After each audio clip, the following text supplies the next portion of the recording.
اعوذ باللہ من الشیطان الرجیم، بسم اللہ الرحمن الرحیم۔ عارف آباد FM 92 میں موجود ہمارے سارے دل عزیز سامعین کی خدمت میں سلام پیش کرتے ہیں اور ماہ مبارک رمضان کی آمد پر مبارکباد پیش کرتے ہیں، اور ماہ نزول ہے، قرآن ہے، اس حوالے سے ماہ مبارک رمضان میں کچھ آیت قرآن مجید کی مختصر تفسیر کے ساتھ آپ کی خدمت میں بیان کرنے کی سعادت نصیب ہو رہی ہے۔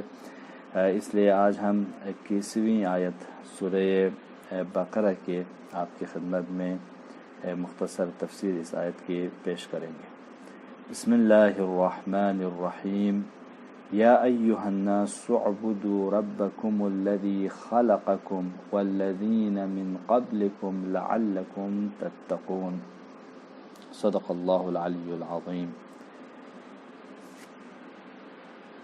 سامعین، جب ہم اور آپ قرآن کی آیتوں پر غور و فکر کرتے ہیں، تدبر کرتے ہیں، اس میں غور و خوض کرتے ہیں، تو ہم اور آپ اس نتیجے پر پہنچتے ہیں کہ قرآن میں خداوند عالم جب اصول دین کو بیان کر رہے ہیں، اصول دین کی کسی بھی بحث کو، جیسے توحید، نبوت، قیامت میں سے کسی بھی اصل کو جب بیان کر رہا ہوتا ہے تو دلیل اور برہان کے ساتھ بیان کر رہا ہوتا ہے۔ لیکن اس کے مد مقابل میں جب کوئی حکم شرعی جیسے نماز، اقیموا الصلاۃ وآتوا الزکوٰۃ یا صوموا یا تحریم زنا، قتل، اس طرح کے احکام شرعی جب بیان کر رہا ہوتا ہے تو اس وقت دلیل اور اس کے برہان کو ثابت نہیں کرتا، اس کو بیان نہیں کرتا۔ وجہ کیا ہے کہ جب اصول بیان کر رہے ہوں تو بالکل تمام برہان اور دلیل کے ذریعے ثابت کرتا ہے، لیکن جب احکام شرعی بیان کر رہے ہوں تو وہاں پہ کوئی دلیل اس احکام کے بیان نہیں کرتا۔ علماء فرماتے ہیں اس کی وجہ یہ ہے کہ جب ہم اور آپ کے لیے خداوند عالم کی وجود ثابت ہو گئی اور حضرت محمد مصطفیٰ کی نبوت ثابت ہو گئی دلیل عقلی کے ذریعے، تو ہمارے اور آپ کے لیے خدا کا فرمان اور رسول کا فرمان بھی حجت بنتا ہے۔ تو ہمارے اور آپ کے لیے جائز نہیں ہے کہ ہم اور آپ ان کے فرمان کے مخالفت کریں۔ اگر ہم اور آپ نے خدا اور رسول کے فرمان کی مخالفت کی، گویا ہم اور آپ نے خود خدا کی اور رسول کی مخالفت کی ہے۔ اس بنا پر جو شخص ان دو اصولوں پر ایمان رکھتا ہے، تسلیم کرتا ہے کہ خدا ہے اور تسلیم کرتا ہے کہ حضرت محمد رسول ہے، تو لازم ہے کہ کتاب میں موجود تمام آیتوں پر ایمان لائے اور نبی کے سنتوں پر ایمان لائے، بغیر کسی سوال کے۔ جو احکام شرعی، جو حکم، جو امر، جو نہی خدا اور رسول بیان کیے ہیں، اس کو بغیر چن و چرا کے تسلیم کریں۔ یہ ہمارے اور آپ کی عقل ہے، بتاتی ہے۔ اس بنا پر قرآن ہمیشہ توحید، نبوت اور قیامت کو دلیل کے ذریعے، برہان کے ذریعے پروف کر کے بیان کرتا ہے، تاکہ ماننے والے احکام شرعی کو جو حکم، جو دستور خدا اور رسول کی جانب سے آئے، وہ آسانی سے اس کو تسلیم کر سکے۔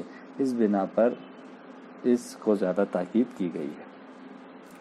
یہ آیت جس میں خداوند عالم ارشاد فرما رہا ہے کہ یا ایھا الناس، اے لوگو، اعبدوا ربکم، عبادت کرو اپنے رب کی، اپنے خدا کی، الذی خلقکم۔ اب وہ خدا کون ہے؟ جس نے تمہیں خلق کیا ہے، نہ صرف تمہیں، والذین من قبلکم، جو تم سے پہلے آئے ہیں ان کو بھی خلق کیا ہے، لعلکم تتقون، شاید کہ تم لوگ متقی اور پرہیزگار بنو، شاید کہ تم لوگ جانو کہ میں خالق ہوں اور میں ہی لائق اور شائستہ عبادت ہوں، لہٰذا میری عبادت کرو، اپنے رب کی عبادت کرو۔ سامعین گرامی، جب ہم ادیان آسمانی کا مطالعہ کرتے ہیں تو ادیان آسمانی میں 3 اصول ایسے ہیں جو حضرت آدم نبی سے لے کر حضرت محمد مصطفیٰ صلی اللہ علیہ وآلہ وسلم تک سب میں شامل ہیں۔ وہ اصول توحید ہے، وہ نبوت ہیں اور وہ قیامت ہیں۔ کہ جس کی تبلیغ ہر نبی نے اپنے زمانے کے لوگوں سے کی ہے۔ لہٰذا خدا سب سے پہلی چیز اس آیت میں، سب سے پہلی چیز جو توحید ہے اس کی جانب ہم اور آپ کو متوجہ کر رہا ہے کہ یا ایھا الناس اعبدوا ربکم الذی خلقکم والذین من قبلکم لعلکم تتقون۔ اے انسانوں، تم میری عبادت کرو جس نے تمہیں خلق کیا ہے، اپنے رب کی عبادت کرو جس نے تمہیں خلق کیا ہے۔ تو عبادت تبھی ہوگی جب ہم خالق کو پہچانیں گے، جب معرفت حاصل کریں گے، اور ہم اور آپ معرفت قطعی طور پر، یقینی طور پر حاصل کریں گے تبھی عبادت ہوگی۔ خیالوں کے ذریعے، ظن اور گمان کے ذریعے ہم، خود قرآن بھی کہتا ہے کہ ظن و گمان آپ کو حق سے بے نیاز نہیں کرتا۔ لہٰذا اس بنا پر سوال یہ ہے کہ وہ کون سا طریقہ ہے جس کے ذریعے ہم آسانی کے ساتھ اپنے رب کو، اپنے معبود کو پہچان سکیں۔ علماء نے بہت سے راہیں بتائے ہیں، ان میں سے ایک راہ یہ ہے کہ ہم اور آپ اس کائنات کے مطالعہ کے ذریعے، کائنات میں موجود اشیاء کے مطالعہ کے ذریعے، آسمانوں میں موجود سیاروں کے ذریعے، سیارات کے ذریعے، اور زمینوں میں موجود مخلوقات، موجودات کے ذریعے، اور آس پاس کے کنار حوادث اور حادث طبعی، نیچرل اور یونیورسل ٹروتس کے ذریعے ہم اپنے خدا تک پہنچ سکتے ہیں۔ چونکہ ہم اور آپ اس بات کو تسلیم کرتے ہیں کہ اس دنیا میں کوئی بھی اثر کا کوئی نہ کوئی مؤثر ہے۔ اگر ہمارے پاس ایک کتاب ہے تو ہماری فکر یہاں جاتی ہے اس کتاب کو کسی نے لکھا ہے۔ ہمارے پاس اگر علم ہے، حتماً ہم ایک عالم کی جانب ہماری فکر جاتی ہے۔ یہ ایک روز روشن کی طرح ہے، ہر کوئی اس بات کو تسلیم کرتا ہے۔ اس دنیا میں جب ہم ایک بلڈنگ کو دیکھتے ہیں تو حتماً اس کی انجینئرنگ کی طرف ہماری فکر جاتی ہے۔ ہم کسی ماشین کو، ہم کسی ٹیکنالوجی کو، ہم کوئی بھی سیارہ، کوئی بھی موجود کوئی بھی شے یا کوئی بھی ماشین، کوئی بھی ٹیکنالوجی ہمارے سامنے آتی ہے تو ہمارے اور آپ کی فکر حتماً جاتی ہے کسی نے اسے وجود میں لایا ہے۔ اور یہ آج کے عقلاء کہتے ہیں کہ ہر چیز کو جس نے وجود میں لایا ہے وہ ایک ہی ہوگا، وہ مخترع ایک ہی ہوگا، وہ ایجاد کرنے والا ایک ہی ہوگا، جس نے خود بخود، نہ کسی کے بغیر، خود سے اس کو ایجاد کیا ہے۔ اگر ہم اس کو تسلیم کرتے ہیں کہ ہر چیز کا کوئی نہ کوئی بنانے والا ہے تو خود اس عالم کا بھی کوئی نہ کوئی بنانے والا ہے، اس دنیا کا بھی کوئی بنانے والا ہے، اس کائنات کا بھی کوئی نہ کوئی بنانے والا ہے، خواہ آپ اس کا نام کچھ بھی دے دیں۔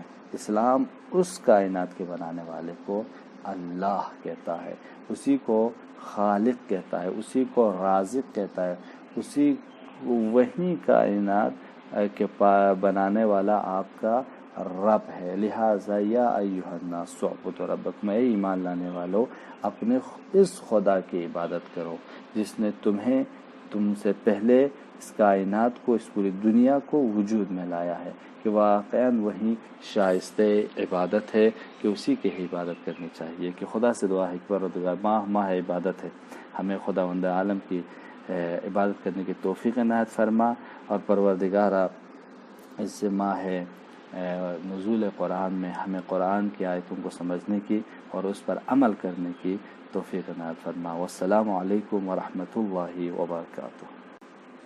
اعوذ باللہ من الشیطان الرجیم، بسم اللہ الرحمن الرحیم۔ عارف آباد FM 92 میں موجود ہمارے سارے دل عزیز سامعین کی خدمت میں سلام پیش کرتے ہیں، اور ماہ مبارک رمضان کی آمد پر مبارکباد پیش کرتے ہیں، اور ماہ نزول ہے، قرآن ہے، اس حوالے سے ماہ مبارک رمضان میں کچھ آیتیں